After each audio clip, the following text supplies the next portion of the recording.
Hi and welcome to Game Club, and today we'll be playing The Good Life, the game based on the television series called The Good Life from the 70s, or is it more based on living a good life in a sustainable and humble way?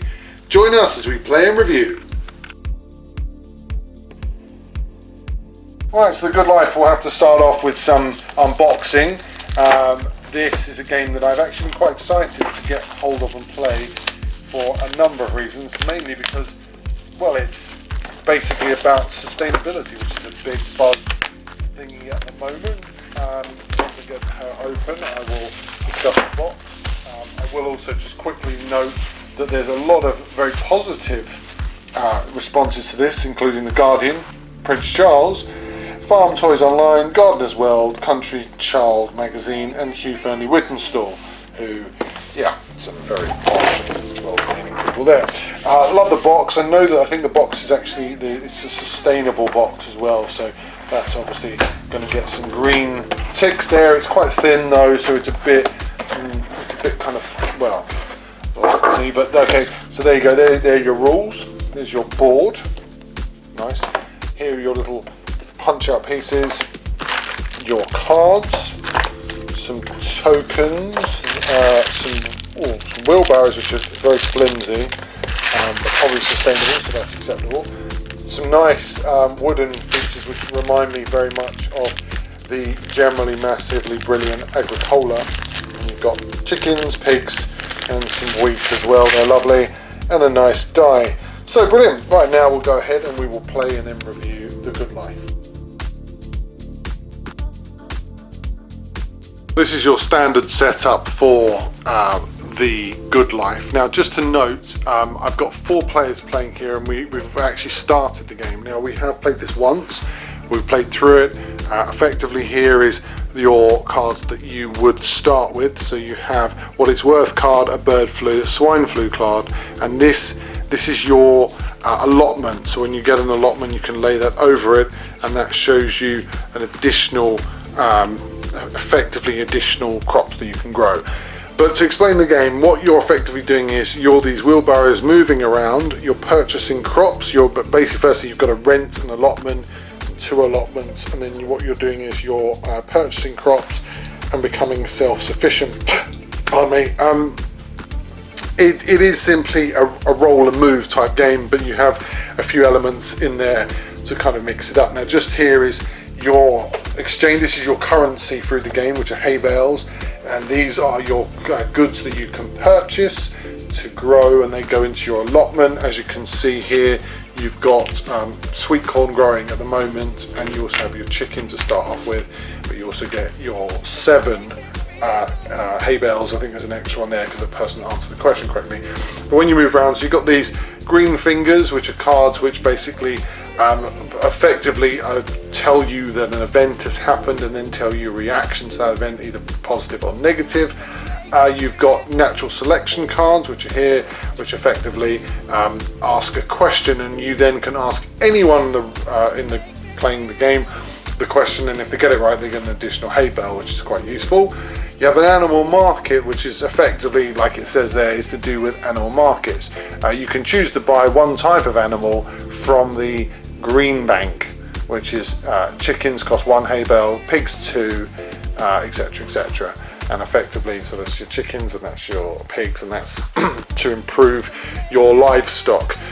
Then you move on to, there's a fine one there, village fair. We can buy any crop, and that costs 1 hay bale.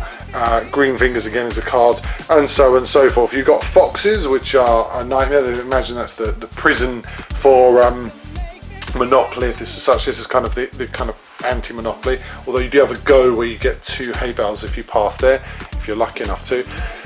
And what you're trying to do is you're trying to effectively grow as much as you can to become self-sufficient. Now there are cards here, as you can see here. Use this card to remove 1 pig from one of your neighbours because you suspect a case of swine flu. And then it says this card may only be used if your wheelbarrow is empty. Go clockwise around the board with your wheelbarrow to the trespassers square next to their garden. So effectively, you present this card and put one of their pigs in your wheelbarrow. You don't have to pay a fine for being on that square. Collect 2 hay bales. If you go past the go square, then roll the dice, etc., etc. And the same with bird flu, exactly the same. It's kind of like I guess it's the sting in the tail of the game itself. And that is it. I mean, effectively, it's that simple. And as you can see, if you look at the rule book as well, which is, I believe, printed on basically recycled paper, which is really good. Effectively, it's a pager. It's a 2-pager. That's it. And then it kind of boils it down here to a very simplified and also actually quite sort of comprehensive guide of what does what. And that's it.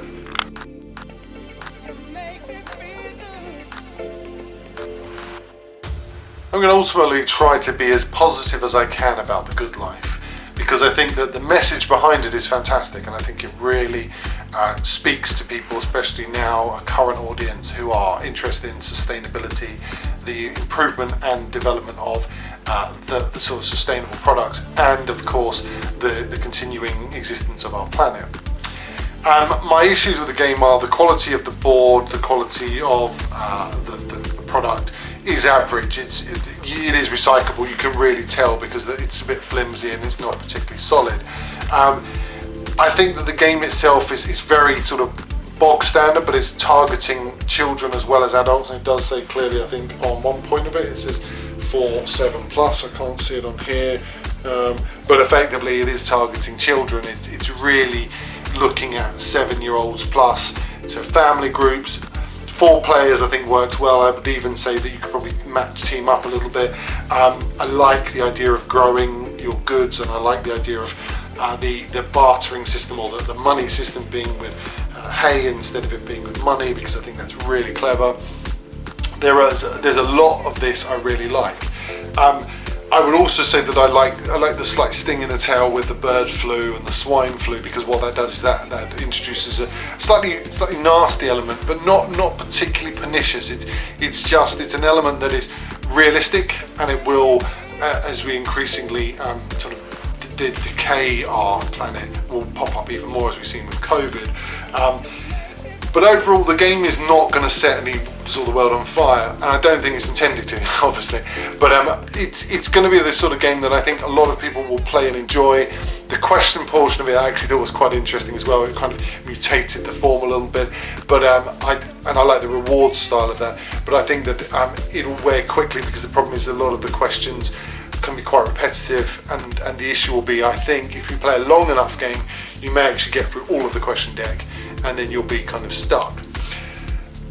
So my feeling is this: it's a good game that is trying to do good and has a lot to offer, but needs a bit of work. And I think maybe an expansion or maybe a redo of it would be worthwhile. Maybe looking at getting some bamboo. You know, that's a really good sustainable product and really beneficial at this time. But the good stuff is there. The Good Life is there. It just needs a bit of improvement, to be fair. Anyway, that was The Good Life. I'm Simon, and this is Game Club, and thank you for watching.